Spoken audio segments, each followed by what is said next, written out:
Millionaires lose thousands of dollars to become millionaires. Broke people never want to lose anything, and that's why they're broke. You have to be able to risk. You got to risk it for the biscuit, you know? And what's the worst thing that can happen? You end up right where you are right now. 100%. I grew up with nothing for years. I didn't start making real money till the car business in my fucking 30s. First half of my year, for my life, I was broke, you know, and it only takes 1 second in your life to figure out that, hey, man, I'm worth something, and I don't have to be a little bitch about it, and I can go out there and put some activity in the world, get some information, and go change your world.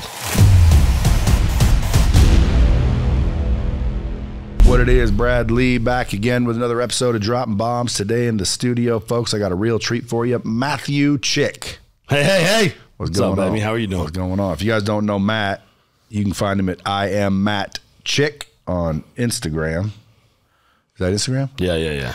You can also go to Active REAZ. Yeah, that's so. Website mattchick.com. Website mattchick.com is probably the best place to get me, or IG, and it's I Am Matt Chick. I Am Matt Chick, just like it sounds, folks. Like you see a good-looking chick, CHICK. Heard that my whole life. So Matt, you're a realtor, but you're more of a real estate investor now. Yeah, so we're multidimensional. I believe any agent that's in the business should be multidimensional. So we have a real estate team that has you 9 don't agents. really get rich selling them. No, and your tax liability sucks on it. You get rich buying them. Yeah. So we do a couple hundred units a year in the retail space, and then we do, I don't know, about 100 units a year in the investment space. But most of that's fixed, flip, wholesale. We do a little buy and holds, but I like big rips, so I'm not real into the cash flow play as of yet in life. So have you heard of Subject 2? Oh yeah, all day, baby. You like that stuff? Yeah, so I like it because it's less cash up front, right? So you can get a property with $5 grand and sub to the note, and you know all those Pace Bornby stuff. I'm sure you guys know of him, so it's all out there. We do a lot of seller carry stuff, so I like the seller carry option quite a bit. There's also a wrap product out there you can use. How do you find people that are willing to do it? Oh man, we blast. So we're big in a cold calling, door knocking, you know, so we're working motivated seller lists. So huge prospecting company, and then we spend some money on PPC. So anybody that's in a distressed situation, that's what you're looking for, right? Someone that needs to get out of pre-foreclosure, someone that wants to sell for cash, something like that. That's where you're going to find most of that stuff. Or the buy and hold sub 2 stuff is someone that needs to get out of their property and doesn't necessarily need the big rip. They don't have any equity in it. So you're just taking them out of the mortgage, and their cash flow is more important than the rip they can get out of their equity position. So, all right. So where'd you start? Because my notes here say an inspiring entrepreneur who overcame challenges to achieve remarkable success. What kind of challenges did you overcome? Oh man, so I always tell people this story. I grew up in a family without love, but I don't think that's true. I think what's true about it is they just didn't know how to love me the way that I wanted to be loved. But I would agree with that, because again, I would say my dad never, I don't think ever said I love you. Yeah. But he loved you the way he could. But I know he did. Yeah. It's either they do or they don't. Yeah. 100%. And just because they don't say it doesn't mean they don't love you. My dad left when I was 3. My stepdad was a hardcore biker dude, you know, beat the shit out of me kind of thing. My mom was more of verbally abusive than physically abusive. She blamed me for my dad leaving.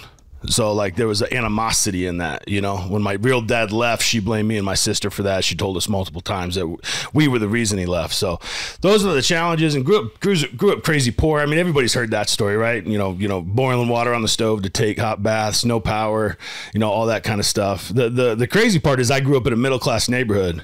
I was the poorest kid in a middle class neighborhood, because the house we lived in was my grandmother's.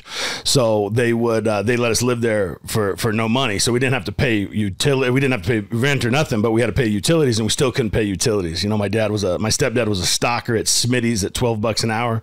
My mom didn't work. I started working when I was 15, started selling drugs at 15 years old. Realized that wasn't the right way to do it. Now, looking back, isn't it crazy? Because your parents included had the same opportunity you did right now. 100%. They just didn't know about it. Yeah, and they don't. That's why my mission is to get the knowledge from the people who have it to 100%. The people who need it. Because, dude, there's a lot of good people. I'm not saying yours were or weren't, but there's a lot of good people out there that are in that situation. They're not verbally abusing or abusing their children. They're just broke. They're just freaking working their asses off, can't make ends meet. And, dude, some people, they don't realize, you know, all they got to do is change what they're doing. So knowledge is everything, isn't it? Like once you have the information, then it's activity. You know, if you take enough activity and you have the right knowledge, you can create anything you want in this world.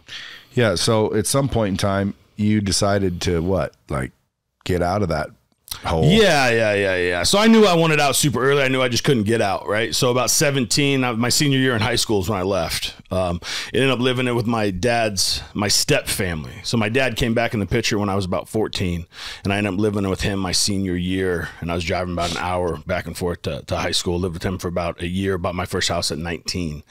So that's when stuff kind of transitioned. I wanted to get on my own. I always knew I wanted to. I started, in retail, Home Depot, just working my ass off for $12 an hour.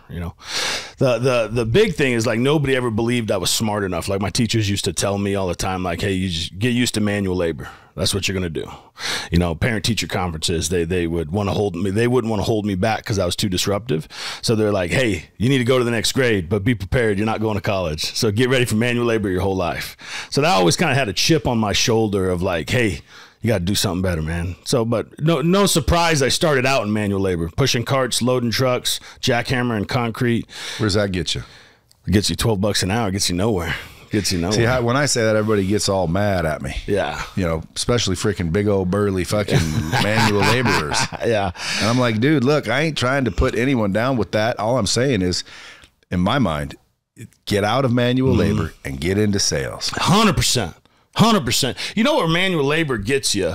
It gets you attached to debt because you start making a little bit of money. Next thing you go buy a car. Now you got a cell phone bill. Now you got utilities. You make enough money to have liabilities in your life to where now you have to go to work. You have to show up every day so you can continue to make the $20 an hour that you're making at manual labor, or you end up going broke, right? Because you have too many things you got to fucking pay for. Well, to me, it's like I don't like other men telling me what to do. 100%. Like, don't tell me when to show the fuck up. 100%. Don't tell me I can or cannot stay with my wife for a couple extra days if I want to. And more importantly, don't tell me what I'm worth. Yeah. Because if you say, Brad, I'll give you $20 an hour to fucking move them bags, you're telling, I'm accepting it, so it's not their fault. But you're telling me I'm worth $20 an hour 100% if I take that job. So I got to say no. Why? Well, that's 90% of the population. Yeah, how about this? I'll make you a deal. I'll move the bags, but like I want 20% of the profit of this fucking house. Yep. 100%. Then I'll move the bags. Yeah. Why? Because, dude, I want a piece for the niece. I want a tad for Brad. I want a fraction of the action. I want money. Yeah. And there's no limit to it when you're in sales. 100%. So when did you get in the car business? Because this says you ran 4 dealerships. What so kind of dealership? we were lease to own, rent to own. So we were subprime credit, like effective interest rate was through the roof. Buy here, pay here. Pot lot. Let's say that again. All shitty cars. Oh yeah, average asset cost was $5,000. But we would turn that asset into $40,000 in revenue because it would get leased out 17 times, right? Yeah. Someone would put a down payment, get it repoed, put a down payment, get it repoed. So did that for almost 7 years. Really enjoyed the car business, fast pace. I liked selling. I was actually working at a bar. And some guy came up. I was selling bottle service, and some guy comes up and he goes, "Dude, you'd be a great car salesman." I won't be no fucking car salesman. Get out of here. And he's like, "No, you'd be really good at it." He goes, "You make a lot of money." I go, "What's a lot of money?" He's like, $10,000 a month. And I'm like, "I'll be a car salesman for $10,000 a month. So let's go." So started doing that. Worked my way into a leadership role. Ended up becoming a general manager, and ended up opening the stores. We opened 4 of them, and it was a great ride, man. Until my wife wanted to leave me because I was just working too much. She didn't like that, 6, 7 days a week. In the car business. Yeah, bell to bell, right?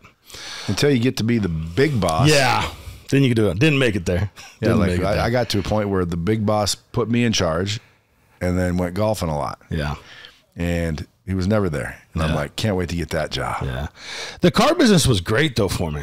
Because it's where I got enough confidence in myself that I was able to figure out that my income is unlimited. There is a potential upside. If I can continue to sell, as long as the product it has no cap to it, you can go make as much money in this world as you want.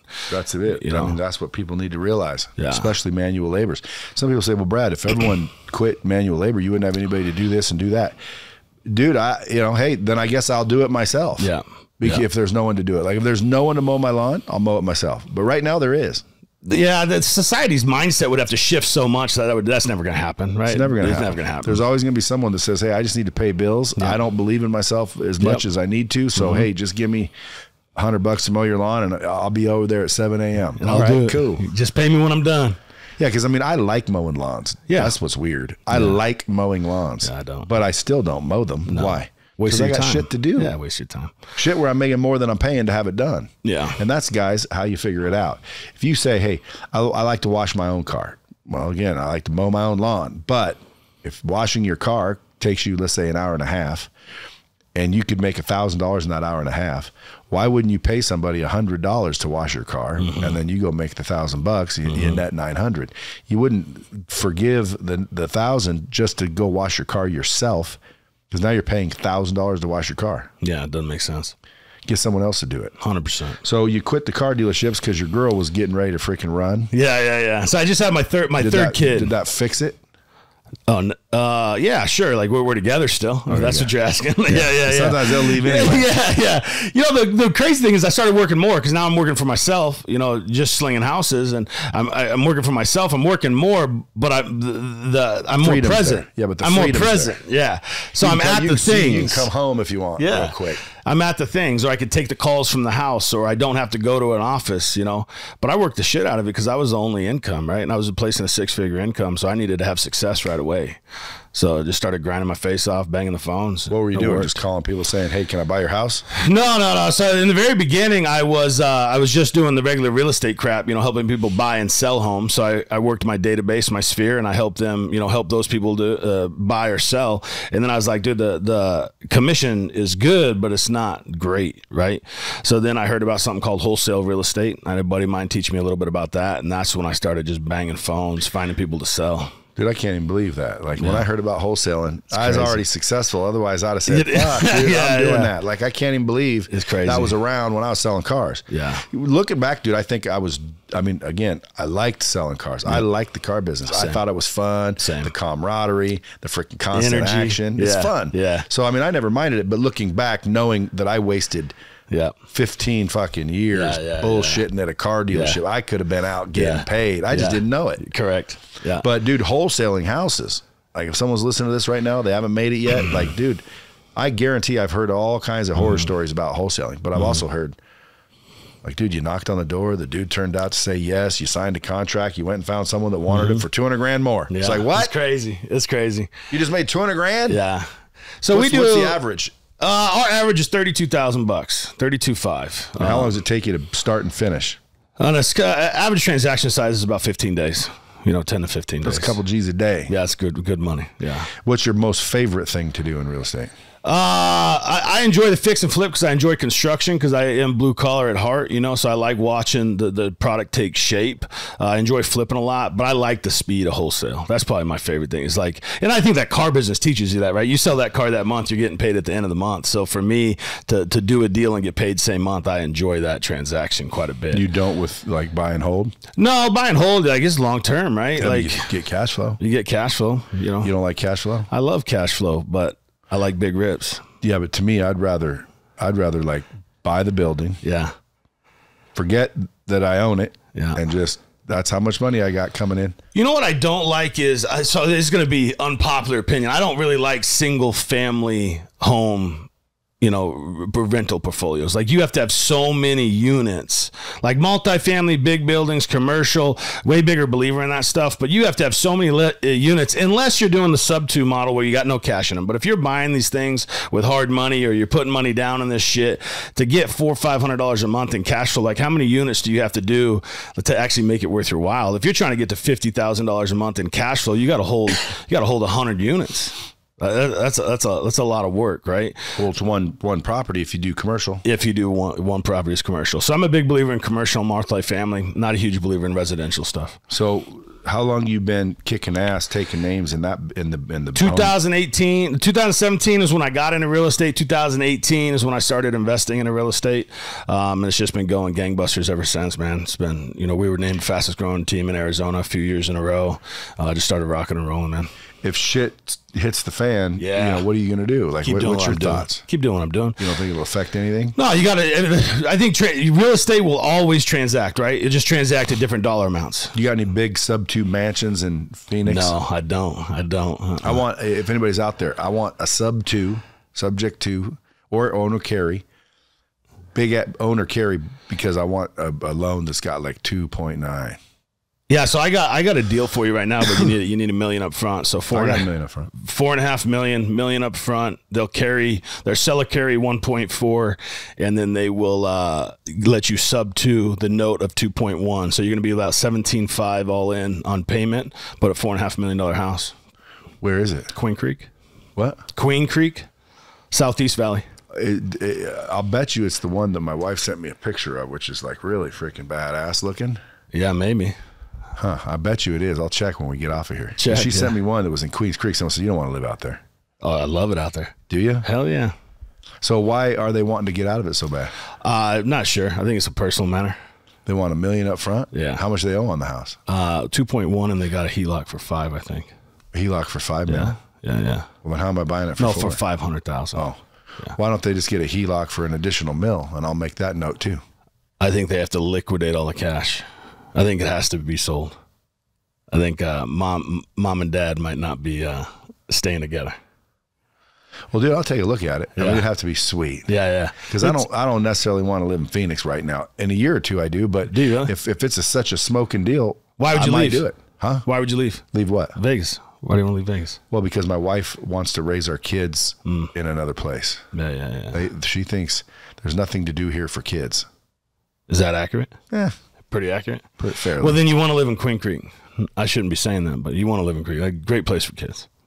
Queen Creek, how far is that from Fountain Hills? Oh, yeah, 35, 40 minutes. That ain't bad. No. How long you been down there? My whole life. You know Carlos Reyes?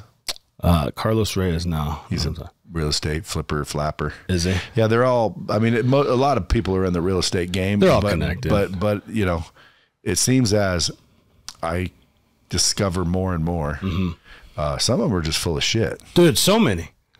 Well, it's social media. How do you know right? which ones are and which ones aren't? You can pull tax records and see who's actually owning. Like, if you pull this up, you see we got 8 flips going right now. At the height, we had 20. Where do you pull them? Just tax records. You know, you can go to the county recorder's office all online. And you just put you my see name who's in. actually buying. You just put my name in it to tell you right there. You need an entity name. So, like, if you pulled guaranteed home buyers, you would see that's who's buying real estate in Arizona. How would you know it was guaranteed home buyers? You'd have to figure that out. You could go to, if you wanted to pull someone, you could use their name, go to the corporate commission and find out what businesses they own. Huh. Yeah. So what are you going to do now? This for the rest of your life? What is your plan? Well, the plan is to do some bigger deals, you know, get into some positive cash flow, but continue to do this to where it's automatic. Like right now, I'm still pretty active in it, but eventually grow it to where I have a CEO, CFO running the deal every day, and it's just churning a bunch of cash. That's all you're doing. Yeah. Just trading money. That's it, man. So just it goes to build a business, man. Real estate, I don't necessarily love real estate, but I love business. So my goal is just to make it an automated business that I can own for the rest of my life and make a few $1 million doing it. So are you a biker? Yeah. How'd you guess? Huh? How'd you guess? Well, do I have the look? You said your dad was a biker. You know, I enjoy riding, but I'm not part of a club. No. Okay. I do ride though. Yeah. Yeah. That doesn't make you a biker. What? Right. No. So being I'm part talking of a about club. a biker where, you know, you're a biker. No. You're down at the club every weekend. No. You get called up, you got to go. Yeah. Not part of an MC. Now, those MCs, I only watch them in the movies, you know, bad motherfuckers. Some of them, yeah. When I was younger, my aunt would hang out with what they called free souls. And then another aunt, because they were sisters, hung out with Hell's Angels. Yeah. So literally, dude, because I fucking had my aunt with the free souls. So you heard of free souls? Yeah. And then my other aunt with the Hell's Angels. Yep. Nobody fucked with me at school. Yeah. Because, dude, you did not fuck with the Hell's Angels. No. You did not fuck with fucking free souls. My stepdad was part, I think he was affiliated with the Dirty Dozen. I don't know that to be true or not. Obviously, I was young, but he was a scary motherfucker, you know. Yeah, people don't realize, dude, those guys don't play. Yeah. They're for real. Yeah. I've had many encounters with him that I knew he was for real, for sure. Yeah, like I saw one time, it was a video, the dude had a biker jacket on, and bikers came into the gas station. They'll take that shit off you, man. They ripped it right off his fucking back, and he was like, fucking sorry. Yeah. You better hope they don't do more than just take it. Yeah, well, I've seen it in real life. Stopped. I don't know what happened. Yeah, I've seen it in reil life with someone. Ask them, depending on what you're wearing, they'll make you take it off if they feel it inappropriate, for sure. And if you don't, well, you're gonna get fucking handled, I guess. You're gonna get a beat down. Yeah, I've never seen nobody not. Hey, you want to spend an hour a week with me helping you become a business badass? Well, check out my group in the link below. How much money do you think someone needs in order to get started? Like if someone were listening to this, like, man, this is the fucking 90th time I've heard about it. I'm finally ready to do it. How much money does someone get in with? It's really not a money play, right? I think it's who you're connected to at first. It's who are you getting your training from? You can go pay for a course. Course going to cost you 10 grand, or you get connected with a guy like me or someone that's willing to give you some information. Once you have the information, finding the deal, there's two ways to do it. You can spend money on marketing, or you can spend time on prospecting, right? So if you want to spend time on prospecting, then you don't need much money, but you got to give your time to it. So prospecting wise, you're going to door knock, you're going to cold call, you're going to do something to go find a distressed property that you could potentially buy at a discount. And you got to buy that property somewhere between 60 and 70% of ARV. ARV is after repaired value. Once you do that, you're going to try to, you get a contract, purchase contract, which is free, and then you're going to turn around and assign that. How are you guesstimating how much it's going to be worth? What if you're wrong? Well, I have been wrong. I have been wrong. Hopefully you're not too wrong where you lose money, especially if you're flipping. If you're just wholesaling and you're wrong on ARV, your buyers will let you know.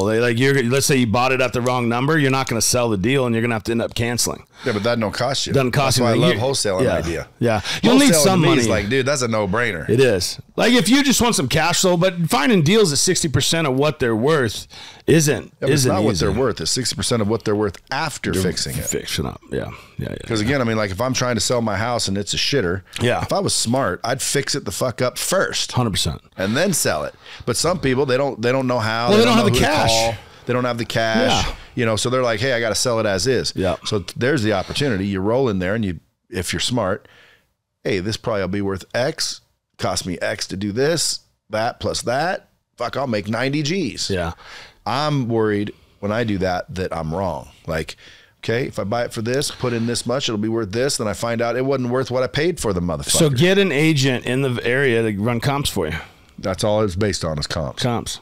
If you're comps, if you got it's a 2 or unique 3 custom house, that's different. That's a little harder, right? Yeah, because like comps in my neighborhood, probably $4 or $5 million.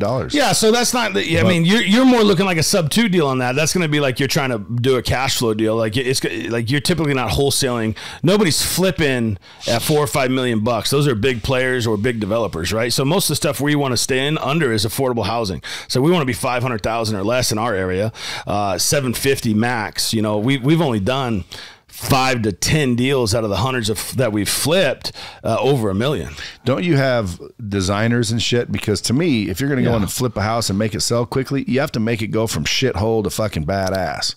Over $1 million you do, but not at affordable housing numbers. Really? Nah, man, you get a nice enough product where people can call home. Yeah, I mean, it can't be a shit box. Yeah, but you ever see those flip it shows where like they just change the whole fucking look at the house? Are those shows even real? Like I always wonder, like how real are those fucking shows? I don't know. Say like you tell me. No, like that for us, we don't bring in a designer unless it's like we're doing $1.5 million. Like we just closed one up at 1.5, and we didn't even bring a designer in on that. But do you think you're losing money? Because imagine you brought in a designer, you paid the designer what, 10 G's?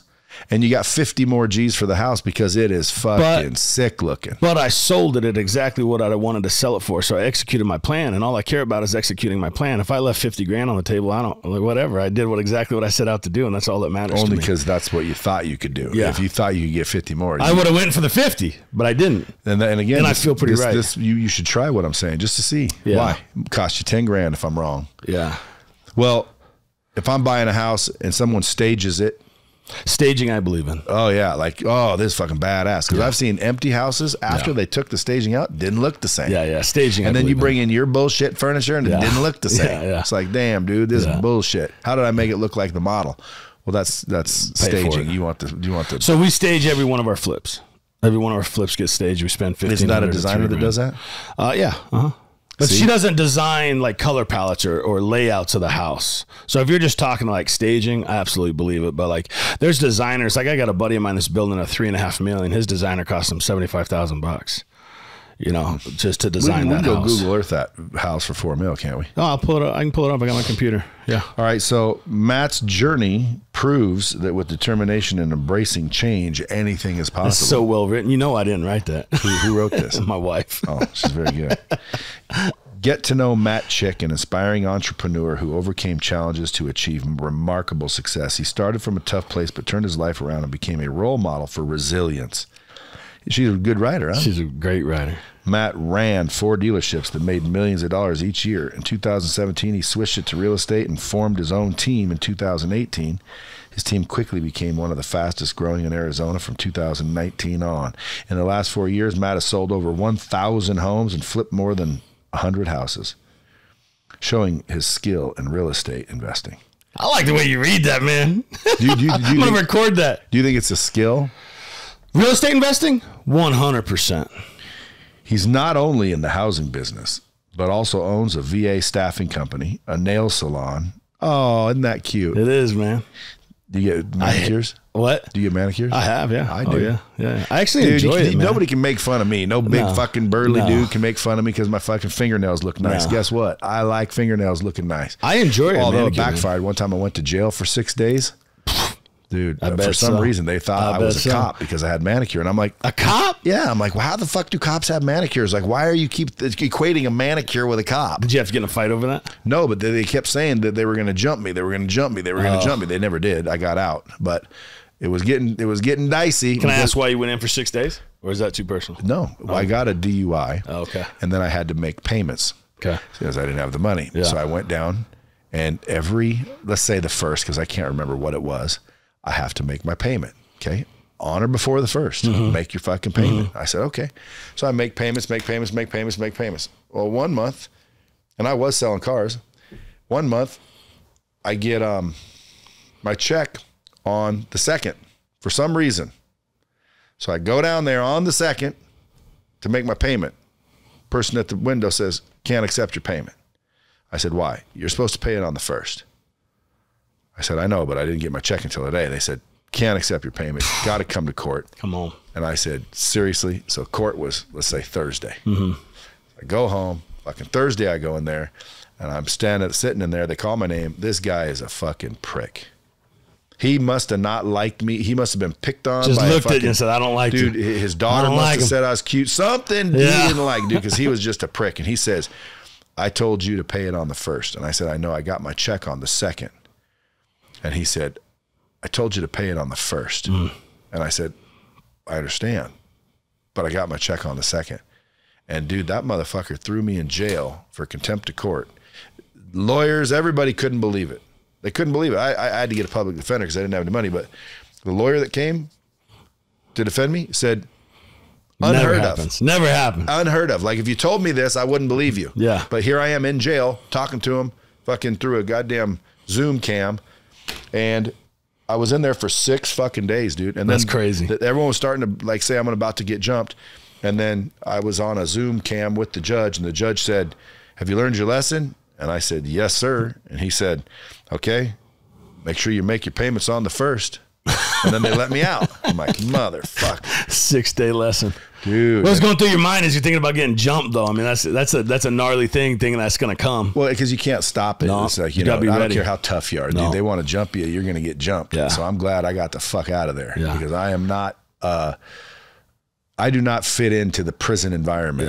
Yeah, you fit in. I got jumped by 8 one time. I've never been to jail. Some close calls. Never been to prison. Yeah, but I could see you in prison not worrying too much about it. I got jumped by 8 and it sucked. Because you can't fight 8. You can't do anything. 2, dude. you can hold your own, but like after 2, man, even 2 is a workout, you know. But like after 2, you're in trouble. You're in big trouble because fists, kicks, everything comes out of nowhere. So I mean, you could literally be handling one and bang, bang, bang on the side. It's over, man. And one good shot, everybody goes down, man. I don't care how tough you are. And you know, I always tell people, I have a black belt in Ching Ching Pow. Have you ever heard of that? No, I was just about to ask if that's real. No, it's totally real. Is it real? Yeah, okay. You just go like this. Oh, yeah, same. Yeah, because I've never seen anybody that could fight so well he could dodge a bullet or survive one. So again, like, dude, don't come try to beat my ass, dude, because you're gonna end up fucking shot. Dude, I worked at a nightclub in Scottsdale called Access Radius for like 7 years, and the reason I left was because we were at valet, and these 2 dudes started getting into it, and this one dude's so drunk, lifts up his shirt, goes to pull a gun, drops the gun. He's so drunk. The other dude decks him. Next thing you know, they're fighting for this gun, and I'm right in the middle of it. And then his buddies come. He's pointing the gun. He thinks I'm involved, so I have this red dot on my chest.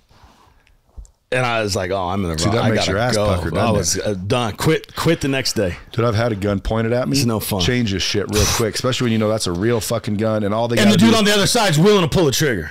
Although one time, dude, I think maybe I was 17. I'm driving around. I have an unloaded shotgun in my trunk. Okay. I'm driving around. Some fucking douchebags are being douchebags, so I fucking flip them off. And fuck you. And so they start chasing me around. So I have a great idea. Tell my buddy, hey, I'm going to pull over, get my fucking shotgun. Not great. Point it at them and basically watch them run off and pee their pants. Didn't happen, dude. I pulled over, opened the trunk. You know, they fucking started walking towards me. I cocked the fucking shotgun, pointing it right at him. The guy goes, you ain't gonna fucking use that. Oh shit. And dude, he kept coming, and I'm like, fucking, you're right. I fucking threw the gun and took off fucking running as fast as I could. Ran like the wind. There was fucking 6 of them in this car. Oh, yeah. 6 people in the car, and none of them were afraid of that shotgun, dude. That's scary. I don't know who the fuck they were, but like, how you were not afraid of a shotgun? Yeah. But all I could have done is swung it at him. So what's the lesson? Don't pull a shotgun. Don't pull a fucking unloaded weapon on anybody. Yeah, don't pull one unless you're willing to use it. Well, I would have been using it if it was fucking loaded. Yeah. Like if it was loaded, shit, dude, I'd have fucking fired one in the air and did it again. Yeah. Bang! Motherfucker, I'm telling you. Yeah. And they kept coming, they would have been shot in the leg. I wouldn't have killed them. I would have shot their fucking... A shotgun in the leg could have killed them. I'd have shot their fucking kneecap, and I would have fucking clicked it again, and I'd have shot any of them that was coming towards me, and I don't give a fuck if I was still in prison. So thank God it wasn't loaded. Thank God it wasn't loaded. Let me tell you something, because that could have happened real easily. The dumb part is pulling a gun that wasn't loaded, or pulling a gun when you're not willing to use it. When you're not willing to use it, you got to be committed, man. But I'm not against pulling guns. Why? You're a puss. Can't you just fist fight? Shut the fuck up, dude. That's not the day and age we're in anymore. It's not the day and age. Number one. Number two. Who cares? Who cares? Like at the end of the day, you're going to try to impose your will on me. Yep. Okay, unless we're in some sort of contest, that ain't happening if I got a fucking weapon. Why? Because number one, I'm a nice, kind guy, and if you're doing something to me, dude, you're the dick in this case, I promise. It's not me. So if you're coming at me with that kind of aggression and I have a weapon, which I'm gonna use it.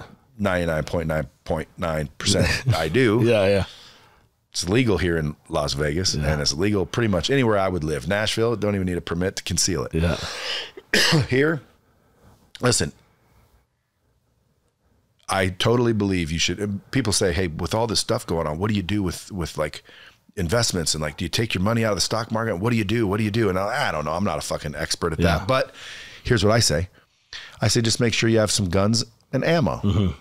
Because if shit gets that bad, where the dollar crashes and everything's like fucking chaotic, and you think Chinese is bringing in, you know, military age men over the border, you hear about that? Like, I don't know if it's true or not, because the media lies, period. You can't believe the media. None of it. So at the end of the day, if it's true, let's just say it is true. Let's just, worst case scenario, dude, in 6 months, it's going to be total anarchy. Fuck you and your houses, fuck me and my fucking software. No one gives a shit, dude. It's anarchy. You better have guns and ammo, because having real estate, I'll come take your real estate. Well, we're going to have the people that will survive are the savages, right? The people that are willing to protect their own, they're willing to get into the fight, right? Like if you're not a man that's willing to protect their family, do what you have to do, those are the people that are going to be taken advantage of. So the guy with the gun, guys like me and you that are willing to go, hey, listen, you show up, like you're going to have a problem. We're going to be the ones that survive it. I have a feeling there's some that won't. Then that's not necessarily a man, is it? Not a real man. Do you think? I think every man has the capability to do that, but I don't believe that every man will, depending on where they get put. You know. No, there's some people that are probably against it, but I'm the opposite. Like I almost hope shit happens. Do you really? Well, I think it would be kind of fun, but I play a lot of Call of Duty. So you're just in it. No, like sometimes if I hear something at night outside my house and the camera comes on or the light comes on. Are you gearing up? I fucking love it, dude. I get up. Slinging the AR? No, I just get up, fucking look around. I walk around. Clear your house? It's even better if I'm buck naked. Walk out there just fucking swinging. You ain't scared of shit. I don't care if there's 9 Your wife dudes looking at you all fucking weird, though. Dude, I don't care if there's 9 dudes with masks trying to get me. They probably run, man. If you're crazy enough butt naked with a gun, man, I don't think they're staying in your house. They're leaving. But dude, if they are in my house, or if you imagine you woke up, and somebody's crawling through your window with a mask on, the violence they would feel would be I wouldn't ask questions. No. I wouldn't do anything. I would fucking put a bullet in their fucking head. And then, well, what if it was your son? Then he shouldn't have been crawling through my fucking window with a mask on. Don't play games. fuck around, find out. Yeah, don't play games. So listen, I've been wanting to get into real estate, similar to what you're talking about, for a long time. I just never do because I don't have time. What if someone doesn't have time? Do you do investments? We do a bunch of JV stuff. So there's 2 ways to get involved. Like, so that if people want to be a money partner, we guarantee a 10% return on your money. So annual. Does it take a year to get it back? No, we can do monthly payments on it. I know, but like, let's say you're doing a flip and it takes 90 days. Can I get 10% for that 90 days? Correct. Yeah, correct. Are you open to negotiation? What if a bunch of people are listening? They're like, I got some coin. I like this guy. 100%. Well, then call. How do they get a hold of you? They can go. I'll just give them my cell phone, 480-980-7078. Call me, man. IG, DM me, or make sure you tell them it's the Bomb Squad so we can fucking send me a Christmas basket for everybody that goes and hooks him up. But they'll make 10% on their money, which is pretty decent. And then if you're across and you have a deal, we'll JV that deal. If we wholesale it, I'll split it with you 50-50. You bring the deal, I'll So if they've got deals, call you too. Send me. Yep. What if they just want to get into it and get trained and fucking be one of your apprentices? So I have 3 spots open for a coaching program that I run. Yeah. So $1,000 a month for that. And then I do a weekly call that's free every Thursday at 11. If they just want to plug in and learn, that's the place to be. But if they want like actual coaching, guarantee if you only have 3 spots, it'll fill up when this episode drops. That'll be fun. It's only $1,000. Yeah, it's cheap, man. And you're going to teach I do that because it's like, what are you going to teach them? Everything you know about real estate? I'm going to teach them whatever they're looking to build, and it better be about real estate. So, like, if it's about how to get into investing or how many times do they get to call you? It's once a month. Okay, but if you need me, you can call me. What if they gave you $5,000? Would that hook them up with a cell phone and you can text whenever they need you? Yeah, 100%. Yeah. So that's the Brad Lee package, folks. 5 Gs. You get the cell phone. Now it's not once a month. It's freaking however often you need to ask questions. Yeah, 100%. And dude, what's funny is, man, if someone had $5,000 to their name, and they asked me, Brad, what would you consider I invest in? Now, assuming that you're Mr. Legit, because I've never done any backgrounds on you. I've done little investigative work, but it's right here. Was it good? I think your wife told me. Yeah. But my point is I would tell them to give it to someone like you. Why? 100%. Because, dude, that $1,000 a month can turn into fucking a story like this. You could be sitting there going, I was listening to a podcast. My kids were fucking hungry. My wife was getting ready to leave. I was working 80 hours a fucking week, barely paying the bills. I heard dropping bombs. This motherfucker named Matt Chick gets on there. I fucking called him. I gave him my last $1,000. A month later, I found a property. I made fucking 13 Gs. I gave him another 1,000. Bing, bing, bing, bing, bing. That's it, man. That's how it works. That's everything. But everybody's afraid. They're afraid to take that chance. So they don't want to lose $1,000. So what do you tell people that are afraid, man? Here's what I say. I say, listen, number one, do you want to be wealthy? That's the question. 100%. Okay, so if you want to be, let's say, a billionaire, well, then you got to know that billionaires lose millions of dollars to become billionaires. Millionaires lose thousands of dollars to become millionaires. Okay? Broke people never want to lose anything, and that's why they're broke. You have to be able to risk. You got to risk it for the biscuit, and what's the worst thing that can happen? You end up right where you are right now. 100%. Because that's why I can't get when people are afraid to let go of a job that sucks. I mean, I've listened to people. I have a new program called Real Coaching. Realcoaching.io, by the way. It's not real estate. It's just mindset, skill set, habits. I got people like you in there too, which is cool because like fucking I think, God damn, dude, you make great fucking money. You still think I got something to say, which I do. And not only that, it's also community. But if someone's afraid, man, they got to understand you're going to sacrifice one way or the other. So right now you're sacrificing what you want for what you don't want to lose. And so when you're talking to me, because I have people talk to me like, I can't stand my job. I can't stand this, can't stand that. And I'm like, okay, well, why don't you quit your job? Well, I got to pay bills. Why do you think that that's the only job in the motherfucking world that is going to allow you to pay bills? Why do you think that's the only one? If you get rid of that one, you'll not be able to pay bills. That's how they've been taught. It's scarcity. It's limitations. They don't believe in themselves. They don't believe. And it's confidence. They have zero confidence in themselves to actually go out there and execute. A guy asked me the other day, right before he joined, he goes, what do you think, what kind of benefits will I see? I said, dude, you're going to get some fucking confidence. And he goes, all right, man. Because deep down he realized he's not confident. And there's a lot of men out there that are fucking, even look like fucking you, like fucking, like shit. You'd think they'd fucking be confident, but they're not. No. And the reason why is because they've spent years and they quietly and silently go, fuck, I can't figure this shit out. Why am I still fucking making $12 an hour? You know what most of them do? They get mad at the motherfucker that's winning. They'll get mad at you. Yep. They'll say that you're full of shit. Yeah, you got lucky. I had a dude tell me the other day, he goes, man, you don't know what it's like. You've always had money. And I'm like, motherfucker, you don't even listen when I talk. Like, I grew up with nothing for years. I didn't start making real money till the car business in my fucking 30s. First half of my year, I was fucking broke. For my life, I was broke. You know, and it only takes 1 second in your life to figure out that, hey, man, I'm worth something, and I don't have to be a little bitch about it, and I can go out there and put some activity in the world, get some information, and then go change your world. It's the information, guys. That's why you get enough of it, you're going to get where you want to go.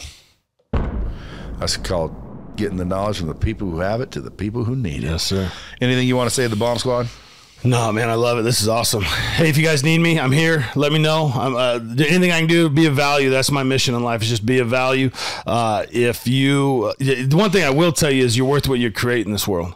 You're worth what you can create. And I'm not talking about your self-worth. God gives you that. When you're born, you get a worth in this world. But if you're looking to create something in this world that's bigger than yourself, or something that bigger than you've always dreamed of, you're worth it. You just need to go out there and get it done. Have the activity, get the information, stop fucking around it, and really go out there and create the life that you want.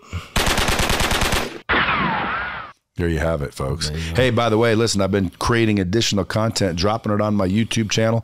Go do me a favor. If you love dropping bombs, go to YouTube and subscribe. I need a lot more subscribers on that channel. I'm cranking up through the ranks. I'm dropping shit on a regular basis. Golden nuggets, clips of the show, full episodes of the show. If you're listening to the show, remember, YouTube, you can see the whole show. Until next time, keep it real. I think most people are focusing on the challenges and the obstacles when you need to shift your perspective and realize that wherever there's an obstacle, there is an opportunity. So when I looked over there as a little kid, not knowing any better, I haven't been domesticated, I wasn't watching the media, I wasn't listening to the news and the parents and all the nonsense. I just saw openings.